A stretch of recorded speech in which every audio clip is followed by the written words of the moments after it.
ఇవాళ రాజకీయం చేసే వ్యక్తికి ఎమ్మెల్యే గారి ఎంబడి తిరిగితే ఏమొచ్చిందని అడుగుతూ ఉన్నాం.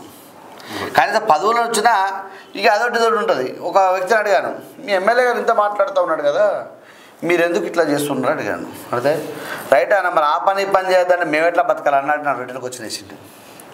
మేమెట్లా బతకాలంటే ఇప్పుడు పని వదిలి పెట్టుకొని ఇక్కడ తిరిగితే ఇక్కడ వచ్చింది ఏముంది, మేమెట్లా బతకాలి, ఈ దందాలు చేయకపోతే మేమెట్లా బతకాలి అన్నాడు. నేను షాక్ అయినా. నువ్వంటే మరి వేరే సోర్స్ ఉంటుంది కన్నా, ఇది సరే ఫ్యాషన్ అనుకో, రాజకీయ ఫ్యాషన్లో వచ్చావు, మరి ఆర్థికంగా బతకడానికంటే పూర్తిగా ఫుల్ టైం కేటాయించాలంటే కష్టమవుతుంది మాకు, తిరుగుతున్నాను అన్నాడు. అంటే నీకు అర్థమైంది అన్నట్టు నేను చెప్పింది. అంటే ఆయన చేయొద్దు అన్నాడు, మేము చేయకపోతే ఎట్లా బతుకుతామని నాయకుడు అన్నాడు.